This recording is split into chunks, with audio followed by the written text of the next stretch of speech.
सवाल जवाब का सिलसिला।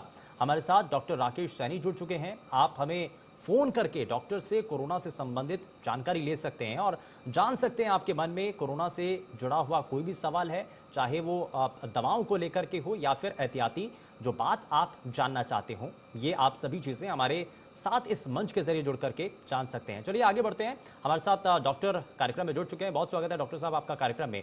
हम जरा सबसे पहले बात करें कोरोना के बढ़ते संक्रमण को लेकर के। आज दूसरी लहर का अब ये अंदेशा जो फिलहाल हमने देखा और दूसरी लहर के जो मामले धीरे धीरे कम होते नजर आ रहे हैं, क्या अब ये मान लिया जाए कि हम इस कोरोना के दूसरी लहर के भंवरजाल से बाहर आ रहे हैं? जी नमस्कार जी सुधन जी। हाँ, इंडिया अभी दूसरी लहर के पीक से निकल गया है। जो हमारे को केसेस दिख रहे हैं राजस्थान और भारत के दूसरे भागों में भी। भारत अपने आप में एक बहुत सारे देशों से मिलके बनी हुई जगह है। यहाँ पीक अलग अलग जगह पर अलग अलग पीक हमें देखने को मिले हैं। जैसे नदर्न इंडिया से इस टाइम पर पीक निकल चुका है। साउथ इंडिया और वेस्ट बंगाल में अभी भी केसेस काफ़ी ज़्यादा हैं। तो ये मान कि हम सेकेंड वेव से निकल चुके हैं, ये तो ठीक नहीं होगा।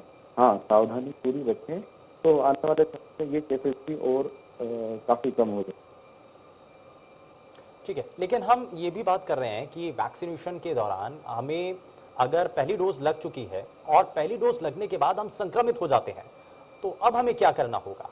क्या दूसरी डोज जो हमें लगवानी है उसके बीच में कुछ अंतराल रखने की जरूरत है? जी, अब इस संदर्भ में भारत सरकार और ICMR की नई गाइडलाइन आई, जिसमें अगर कोई भी व्यक्ति कोविड से इन्फेक्ट हो चुका है उसको वैक्सीनेशन 3 महीने के लिए डिफर करने की सलाह दी गई है। यानी 3 महीने बाद उसको वैक्सीनेशन करवाना चाहिए। ये नई गाइडलाइन ICMR और भारत सरकार। ठीक है डॉक्टर, मैं एक चीज़ और भी जानना चाह रहा हूँ कि दमे के जो मरीज हैं उनको क्या और भी ज़्यादा सावधानी बरतने की ज़रूरत होती है? जी, आप दमा के बारे में पूछ रहे हैं? जी हाँ, जी, दमा ऑलरेडी हमारे सांस की एक इम्पोर्टेंट बीमारी है, विशेष रूप से राजस्थान जैसे स्टेट में जहाँ लोगों को डस्ट एलर्जी काफ़ी रहती है। तो कोविड भी प्राइमरी रेस्पिरेटरी ट्रैक्ट का वायरस है। तो क्या मेरी आवाज़ आ रही है?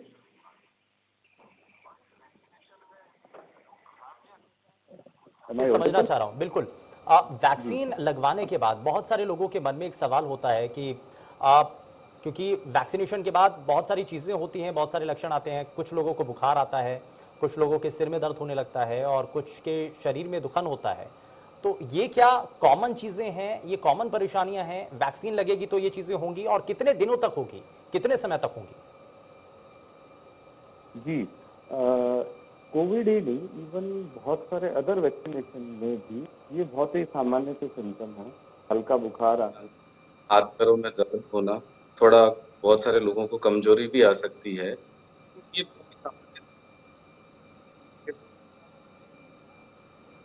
ये इलाज में जो भी वैक्सीनेशन सेंटर पे अक्सर लोगों को पैरासीटामोल है और दूसरी चीजें दी जाती हैं ताकि उनको इस तरह के प्रभावों का सामना ना करना पड़े। यूजुअली ये सारे सिम्टम 3 से 4 दिन में खत्म हो जाते। ठीक है। शंकर लाल इस बीच हमारे साथ कॉलर कार्यक्रम में जुड़ चुके हैं। शंकर लाल, बहुत स्वागत है। पूछिए, क्या पूछना चाहते हैं, क्या सवाल है आपका? डॉक्टर साहब नमस्कार, मैं जयपुर से ही बोल रहा हूँ जी। मेरा सवाल ये है कि I am about 55 years old और मेरे पहली डोज जो लगी थी वो 1 अप्रैल को लग गई थी। तो मुझे उसके बाद में मई में कोविड हो गया था। तो पहले पॉजिटिव आया, अब नेगेटिव भी हो गया, लेकिन उसके बाद में जो बॉडी पॉइंट रहता है उसका क्या कारण है? ठीक है जी, कोविड के बाद में भी कमजोरी आना है, शरीर में दर्द रहना है, ये कुछ लक्षण है जो काफी मरीजों में हमें इवन कुछ महीनों तक मिले हैं। कुछ महीनों तक उनको सिम्टम रह सकते हैं। तो इन सिम्टम्स के बारे में अगर आपको और कोई सिस्टम में किसी तरह की समस्या नहीं है या आप डायबिटिक नहीं है या और दूसरी कोई बीमारियां आपके पास आपके अंदर नहीं है, तो बहुत ज़्यादा घबराने की आवश्यकता नहीं है। आप अच्छा न्यूट्रिशन लें, हल्की फुल्की एक्सरसाइजेस करें और ज़्यादा किसी प्रकार की अगर समस्या है तो डॉक्टर से संपर्क करें। अन्यथा ये सारे सामान्य सिम्टम हैं, कुछ दिनों में दूर हो जाते हैं थोड़ी बहुत दवाइयाँ लेने। ठीक है डॉक्टर राकेश, हमने ये देखा कि बहुत सारे अलग अलग रूप भी हैं कोरोना वायरस के, और अब दूसरी लहर के अंदर कुछ और एड ऑन चीज़ें भी हुई हैं। लक्षण पहचानना ये बहुत हद तक ज़रूरी है।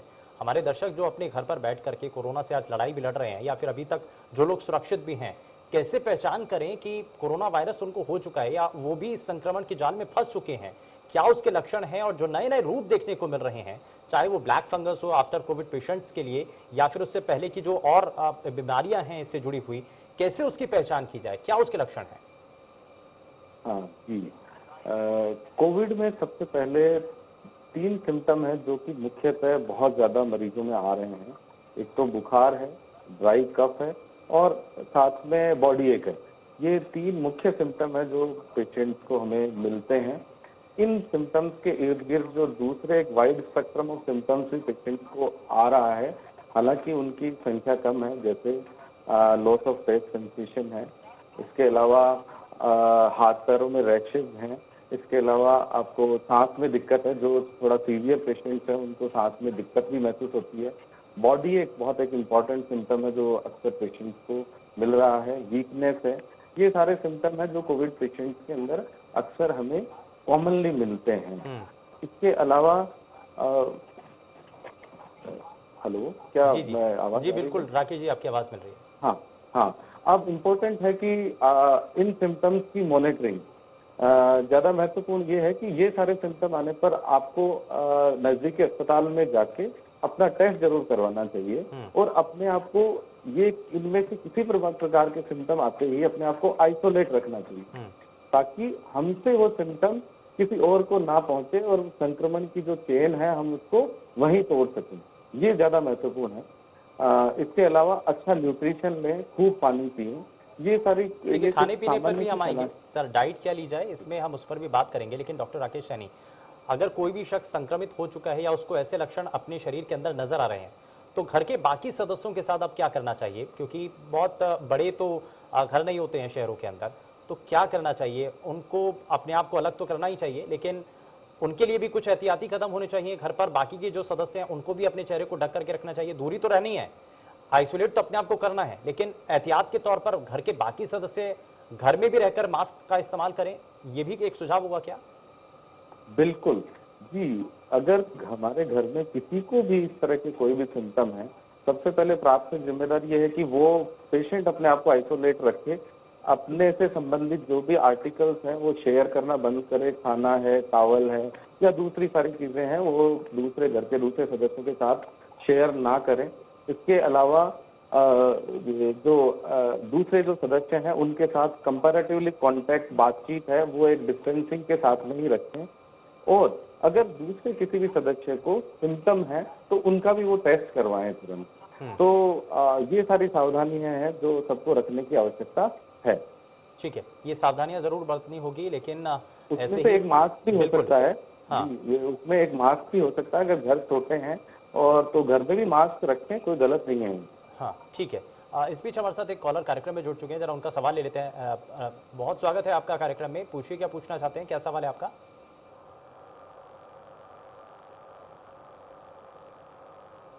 बहुत स्वागत है आपका कार्यक्रम में, अपना सवाल रखिए। लगता है शायद संपर्क टूट गया है, लेकिन आप इस मंच के जरिए जुड़ सकते हैं, अपनी बातों को रख सकते हैं, अपने सवाल पूछ सकते हैं। एक्सपर्ट लगातार हमारे साथ कार्यक्रम में बने हुए हैं। डॉक्टर राकेश सैनी हमारे साथ इस मंच के जरिए जुड़े हुए हैं। आपके हर एक सवाल का जवाब कोरोना संक्रमण से जुड़ा हुआ जो आपके जहन में होगा। और अक्सर हम देख रहे हैं कि लोगों के मन में डर बहुत हद तक बना हुआ है, तो डरना बिल्कुल भी नहीं है। आपको बस सही सलाह आपको लेनी होगी, एक्सपर्ट के जरिए आपको पूरा गाइडेंस लेना होगा। और इसीलिए आप अगर घर से बाहर नहीं जाना चाहते हैं या आप घर से बाहर नहीं निकल पा रहे हैं, तो इसीलिए ये ओपीडी आपके लिए हमने इस कार्यक्रम की शुरुआत की है, ताकि आप घर पर रह करके ही अपनी हर एक परेशानी कोरोना संक्रमण से जुड़ी हुई उसका आप जवाब ले सकें। आप जरा आगे बढ़ते हैं। डॉक्टर राकेश सैनी, आपने खाने पीने का जिक्र कर रहे थे, डाइट प्लान क्या होना चाहिए, हमारा डाइट चार्ट कैसा होना चाहिए, खाने पीने की किन चीज़ों को हमें अपनी डाइट के अंदर शामिल करना चाहिए और समय समय पर किन किन चीज़ों का हमें और ध्यान रखना होगा, क्योंकि अक्सर कई लोग ऐसे भी होते हैं जो कि घर पर हैं तो चलिए तली हुई चीज़ें बना लेते हैं, तो इन चीज़ों का भी क्या हमें अवॉइड करना होगा, इन चीज़ों को थोड़ा सा इग्नोर करना होगा? जी। कोविड जो बीमारी है उसका इम्यून सिस्टम से बहुत सीधा रिलेशन है। तो और डाइट, हमारी डाइट का सीधा सीधा लेना देना हमारे इम्यून सिस्टम के साथ होता है। तो वो हमें डाइट बहुत इम्पोर्टेंट पार्ट है कोविड के अंदर। तो पेशेंट्स को, सबसे पेशेंट ही नहीं, इवन जो इसके मरीज नहीं भी हैं उनको भी एक हेल्दी डाइट लेनी चाहिए। हेल्दी डाइट से मतलब खूब हरी सब्जियां हैं, फल हैं, इसके अलावा प्रोटीन डाइट है। प्रोटीन बहुत इंपॉर्टेंट है इम्यूनिटी को बूस्ट करने के लिए। लिक्विड यानी पानी का सेवन बहुत ज़्यादा करें। नींबू और जो विटामिन सी रिच जो चीज़ें हैं उनका सेवन ज़्यादा करें। इसके अलावा जो जिनको भी बीमारियां हैं उन बीमारियों से संबंधित जो डाइट प्लान होता है उसको फॉलो करें। जैसे डायबिटीज़ का एक विशिष्ट डाइट प्लान है मेंटेन रखने के लिए शुगर को, तो उसको स्ट्रिक्टली फॉलो करें। जंक फूड है, फ्राइड फूड है, इनको अवॉइड करना चाहिए इस टाइम पर। मैदा से बनी हुई चीज़ें हैं, इनको भी कुछ अवॉइड करना चाहिए। और इसके अलावा घरों में बहुत सारे इम्यूनिटी बूस्टर्स लोग काम में लेते हैं, जो अपना हमारे घरों के देसी तरीके हैं उनको भी लोग कंटिन्यू कर सकते हैं। तो हेल्दी डाइट लेना बहुत ज़रूरी है। चलिए, आपने अब घरेलू नुस्खों का जिक्र किया है तो मेरा अगला सवाल इसी से जुड़ा हुआ है कि बहुत सारे लोगों के मन में ये होता है कि हम जो घर की जो कुछ कहा जाता है कि काढ़े का इस्तेमाल कर लेते हैं, तो क्या असल मायने में ये प्रभावकारी है, इसका असर होता है, क्या ये कोरोना संक्रमण के प्रभाव से हमें कुछ हद तक बचाता है? ये तो नहीं कह सकते कि ठीक करता है, लेकिन क्या बचाने में कुछ हद तक भूमिका इसकी होती है? और साथ ही साथ हम जो भाप लेते हैं या गार्गल करते हैं हम गुनगुने पानी से, ये क्या इफेक्टिव है? जी जी, सबसे पहले गार्गल्स और मैं स्टीम पे आता हूँ। स्टीम और गार्गल्स का सीधा लेना देना हमारे रेस्पिरेटरी ट्रैक्ट और ओरल कैविटी में जो इन्फ्लामेशन हो चुका है उसको कम करने से सीधा लेना देना है। यानी इससे न केवल सिम्टम्स में इम्प्रूवमेंट आता है पेशेंट्स के, बल्कि रिकवरी भी हमें सिम्टम्स से जल्दी होती है। तो बिल्कुल हमें भाप और गार्गल्स को करना चाहिए अगर हमें रेस्पिरेटरी ट्रैक्ट से संबंधित कोई भी सिम्टम है तो। और साथ ही हमारे को जो भी चिकित्सक है अपनी विशिष्ट सलाह जरूर लेनी चाहिए, क्योंकि हर एक मरीज अलग होता है, उसमें अलग तरह की समस्याएं होती हैं। तो हर एक प्रत्येक व्यक्ति को स्पेसिफिक गाइडेंस डॉक्टर से जरूर लेना चाहिए। रही बात घरेलू नुस्खों की, जो कि इम्यूनिटी को बूस्ट करने के लिए लोग काम में लेते हैं और ले रहे हैं, उनसे संबंधित कोई स्पेसिफिक स्टडीज तो नहीं है, लेकिन हाँ जिन चीज़ों को लेने में किसी तरह का नुकसान नहीं है तो उनको लेना चाहिए। तो मैं मानता हूँ कि इनमें जो काढ़े हैं इन चीज़ों को लेने में जब तक कोई नुकसान नहीं है तो उनको कंटिन्यू करना चाहिए। ठीक है डॉक्टर राकेश, मैं एक चीज़ और समझना चाह रहा हूँ। आपने जब कहा कि गार्गल करना तो एक इसी प्रक्रिया का हिस्सा भी है और इससे असर भी होता है, तो हमारे सभी दर्शकों को जो कि इस वक्त अपने घर पर हैं और ये जान चुके हैं कि गार्गल करने से फ़ायदा होता है, तो उसका सही तरीका क्या है और एक दिन में कितनी बार ये गार्गल करना चाहिए? क्योंकि कई लोग ऐसा कर लेते हैं कि बहुत गर्म पानी ले लेते हैं और उससे फिर गार्गल करना, ये बहुत नुकसानदायक भी होता है, परेशानी भी उस वक्त होती है, लेकिन सोचते हैं कि शायद ये सही तरीका है। तो सही तरीका क्या है? गुनगुना पानी कैसा होना चाहिए, उसमें नमक डालना, क्या किस तरीके से होता है? जी बिल्कुल सही बात है कि इवन दवा भी ज्यादा डोज में ली जाए तो वो नुकसानदायक होती है। तो उसी प्रकार गार्गल्स हैं या इवन भाप है, वो भी अगर अधिकता में ली जाए तो हमारे रेस्पिरेटरी ट्रैक्ट को नुकसान पहुंचा सकती है। तो पहली चीज, गार्गल्स 2 से 3 बार दिन में करें तो वो पर्याप्त होता है। और साथ ही उसमें पानी जो हमारे ओरल कैविटी को सहन हो जाए, यानी हल्का गुनगुना पानी, नमक भी उसमें डाल सकते हैं या बहुत सारे ये हमें बीटाडीन वगैरह का भी यूज कर सकते हैं। तो इन चीज़ों का हम गार्गल्स में इस्तेमाल कर सकते हैं। तो बहुत ज़्यादा ना करें, 2 से 3 बार पर्याप्त करें। ठीक है, तो ये कुछ सलाह हैं, ये कुछ रास्ते हैं जिसके ज़रिए आप घर पर रह कर के भी अपने आप को बचा सकते हैं। और अगर आप भाप ले रहे हैं तो ये ज़रूर एक्सपर्ट की सलाह के साथ ही आप लें, लेकिन आपको कितनी ज़रूरत है, कितने समय आपको भाप लेनी है और कितना समय आपको गार्गल करना है, ये ज़रूर आप एक्सपर्ट के ज़रिए इस पर और सलाह ले सकते हैं। अपने नज़दीकी जो डॉक्टर हैं उनसे इस पर आप और बात कर सकते हैं। आप लेकिन हम ज़रा आगे बढ़ते हैं सर। आप इस दौरान हमने ये देखा कि पोस्ट कोविड पेशेंट जो हैं उनमें बहुत तरीके की परेशानियां इस वक्त देखने को मिल रही हैं। सबसे बड़ी परेशानी ब्लैक फंगस की, वाइट फंगस, येलो फंगस, अलग अलग तरीके के फंगस जो हैं वो घेर चुके हैं पोस्ट कोविड पेशेंट्स को। अब इसमें किस तरीके के पेशेंट्स को ज़्यादा खतरा है? जिनको डायबिटीज़ है उनको ज़्यादा खतरा है, बीपी ब्लड प्रेशर की जिनको परेशानी है उनको ज़्यादा खतरा है? किस तरीके के लोगों को ज़्यादा खतरा है और किन लोगों को चिंता करने की ज़रूरत नहीं है? जी, कोई भी फंगस है वो यूजुअली एक अपॉर्चुनिस्टिक इन्फेक्शन के रूप में आता है, यानी हमारे इम्यून सिस्टम या हमारे रोग प्रतिरोधक क्षमता शरीर की जो ही कम होती है, ये वायरस हमारे सिस्टम में इन्फेक्शन कर सकते हैं।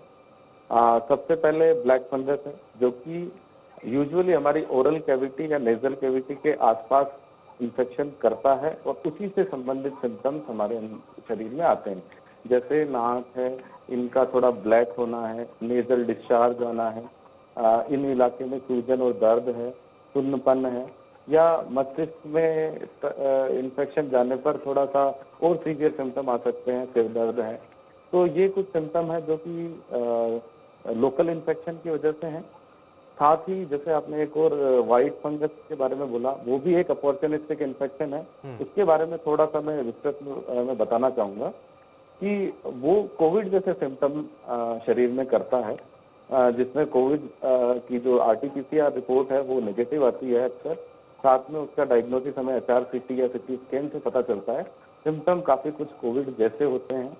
तो साथ में वो अदर सिस्टम्स को भी इन्वॉल्व करता है, जैसे हमारी किडनी है, ब्रेन है, हमारे ओरल कैविटी है, प्राइवेट पार्ट्स हैं, इन सबको इन्वॉल्व करता है। और ब्लैक फंगस के कंपैरिजन में बॉडी में ज़्यादा सिस्टम्स को इन्वॉल्व करता है। तो इस प्रकार के सिम्टम्स को मरीज पहचाने और हॉस्पिटल में ज़रूर दिखाएं, ताकि जल्द से जल्द इन बीमारियों का इलाज हो सके, ताकि ये जानलेवा ना बने। ठीक है, यानी कि इन लक्षणों की पहचान आपको जल्द से जल्द करनी होगी, ताकि इस तरीके की अगर परेशानी आपको नज़र आती हैं तो आप एक्सपर्ट के ज़रिए, सलाह के ज़रिए आप उसका जो समाधान है वो कर सकें। लेकिन सर लगातार कुछ और भी सवाल है जो कि लगातार हमारे पास तक पहुँच भी रहे हैं। ये एक सवाल आ रहा है कि गर्भवती महिलाओं को प्रसव के कितने दिन बाद वैक्सीन लगवानी चाहिए?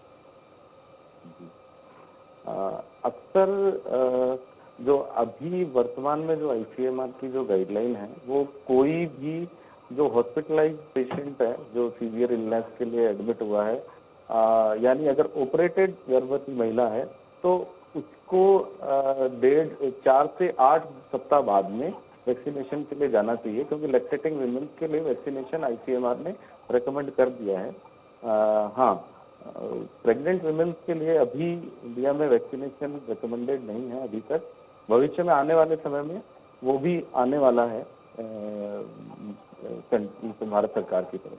ठीक है डॉक्टर राकेश, एक सवाल ये भी आता है कि हम तीसरी लहर की आशंकाओं के बारे में बात कर रहे हैं और संभावनाएं जब बढ़ जाती हैं तो उसको लेकर के ये माना जाता है कि ये सबसे ज़्यादा बच्चों पर इसका असर पड़ेगा। लेकिन कुछ ऐसे एक्सपर्ट भी हैं जो डॉक्टर्स हैं वो ये मानकर चल रहे हैं कि अभी तक बच्चों पर इसका असर नहीं हुआ, तो आने वाली तीसरी लहर में भी बच्चे इससे प्रभावित नहीं होंगे। तो ये दो अलग अलग तरीके की बातें हैं, किस पर हमें भरोसा करना है? जी बिल्कुल, एक्सपर्ट ओपिनियन और जो अब तक 15 महीनों का जो कोविड का हमारा एक्सपीरियंस है, उसमें हम ये कह सकते हैं कि बच्चों को कोविड इन्फेक्शन या तो माइल्ड कैटेगरी में रहा है। अधिकतर पेशेंट हमें बहुत कम सिम्टम्स के साथ आए हैं या बिल्कुल सिम्टम्स के साथ में नहीं आए। बच्चों में कोविड की सीवियरिटी काफ़ी कम रही है अब तक के एक्सपीरियंस के आधार पर।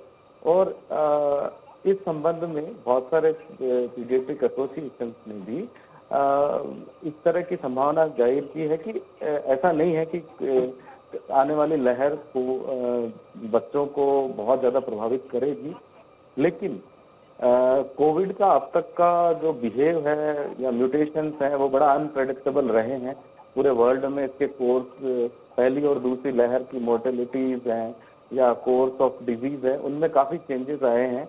तो इस आधार पर कुछ भी प्रेडिक्ट करना बहुत मुश्किल होगा।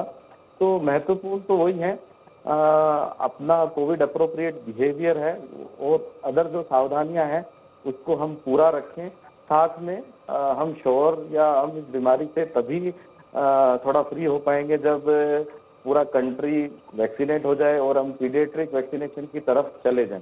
तो अभी तो लापरवाह होना तो बिल्कुल भी ठीक नहीं है। ठीक है, लेकिन ये जो कहा जा रहा है कि बच्चों के लिए जो शोध हो रहा है वैक्सीन का, तो उसमें भी तो साल के आखिर तक तो समय लगेगा ही, और संभावना इस बात को लेकर के ये भी है कि तीसरी लहर का जो अंदेशा है वो भी इसी समय का है, तो तब तक वैक्सीनेट तो बच्चे हो नहीं सकते हैं, तो ऐसे में बचाव ही एकमात्र रास्ता है। तो अब बच्चों को कोविड एप्रोप्रिएट बिहेवियर का जिसका आप जिक्र कर रहे हैं, या तो मास्क लगा करके रखना, सोशल डिस्टेंसिंग का पालन कराना, तो ये छोटे बच्चों के साथ तो संभव हो नहीं पाएगा। तो इसके लिए हमें क्या करना होगा? जी, बच्चों में भी हम दो कैटेगरीज बना सकते हैं। एक तो वो जो कि बड़ों की बातें मान सकते हैं। सर, मैं इस पर आपसे जवाब लूंगा। लगातार कॉलर्स हमारे साथ कार्यक्रम में जुड़ रहे हैं। राकेश इस पे जुड़ चुके हैं। राकेश, बहुत स्वागत है, पूछिए अपना सवाल। राकेश, मुझे सुन पा रहे हैं आप? हेलो, बहुत स्वागत है आपका, पूछिए अपना सवाल। सर मेरा एक ये है कि मैं एक वॉलीबॉल कोच हूँ और मैं पहले कोविड से पहले सुबह मॉर्निंग में मेरी 5-7 किलोमीटर की जो जॉगिंग होती थी मैं करता था। ठीक है। लेकिन कोविड में मैंने अपने आप को एकदम आइसोलेट कर रखा है, घर पे ही एक्सरसाइज जो पॉसिबल होती है वो कर लेता हूँ। लेकिन अभी इस सिचुएशन में क्या मुझे मॉर्निंग में जो मैं 5-7 किलोमीटर की जॉगिंग करता हूँ तो बिना मास्क मुझे वो जॉगिंग करना चाहिए या नहीं करना चाहिए? तो वैसे तो अमूमन बाहर निकलने से बचने के लिए कहा जाता है, लेकिन डॉक्टर राकेश इस पर क्या कहना चाहेंगे? हाँ, जी, पहले चीज तो आपने ही जवाब दे दिया कि बाहर निकलना अभी तो अवॉइड करना चाहिए, लेकिन हाँ, एक्सरसाइज के लिए जो लोग जा रहे हैं, जॉगिंग, अब आप ये निर्भर करता है आपको, अगर आप मास्क लगाने के बाद में डिस्कम्फर्ट, बहुत ज़्यादा डिस्कम्फर्ट महसूस करते हैं तो डेफिनेटली आपको अपनी स्पीड उस हिसाब से मेंटेन रखनी चाहिए जिसमें आप डिस्कम्फर्ट महसूस ना करें।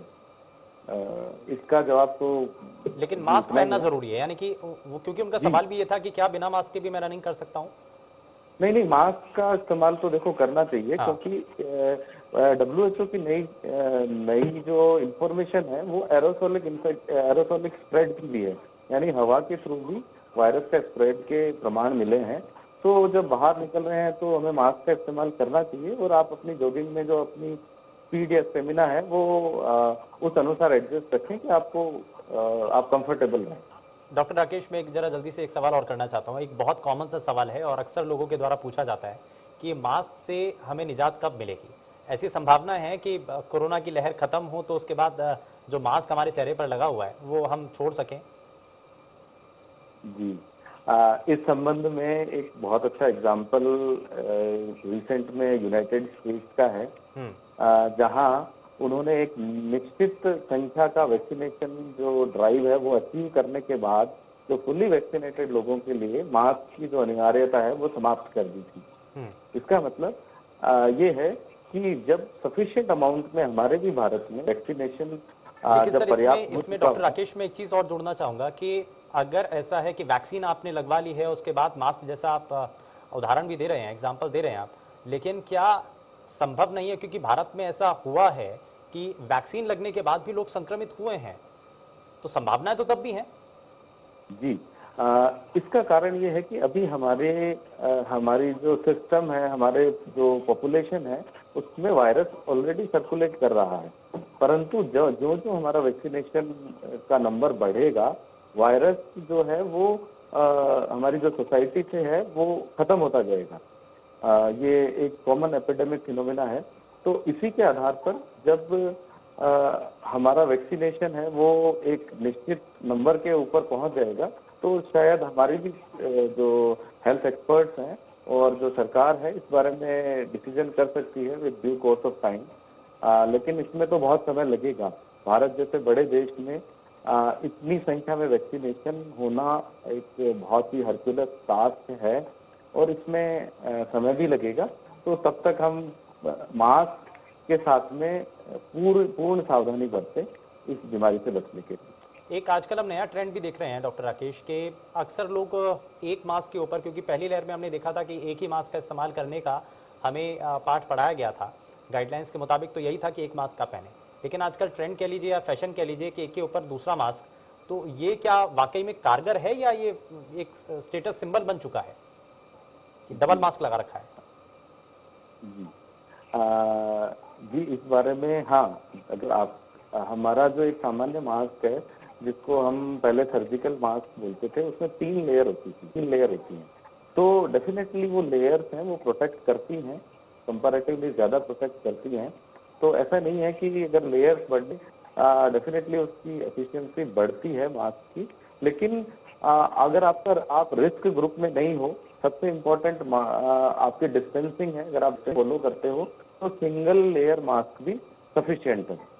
अगर आप रिस्क ग्रुप में आते हैं, यानी अस्पताल वगैरह में जाते हैं, अस्पताल में काम करते हैं, तो उनके लिए वो एडिटिव प्रोटेक्शन है वो ज़्यादा इम्पोर्टेंट है। ठीक है, तो यानी कि डबल मास्क का इस्तेमाल भी इस दौरान किया जा सकता है। खैर, बहुत शुक्रिया डॉक्टर राकेश, आप जुड़े हमारे साथ कार्यक्रम में और आपने बहुत सारी महत्वपूर्ण बातें हमारे सभी दर्शकों के साथ साझा की है। अफवाहें बहुत सारी हैं, लेकिन सच पर आपको यकीन रखना है, इसी बात के साथ बहुत शुक्रिया डॉक्टर राकेश, आप जुड़े हमारे साथ।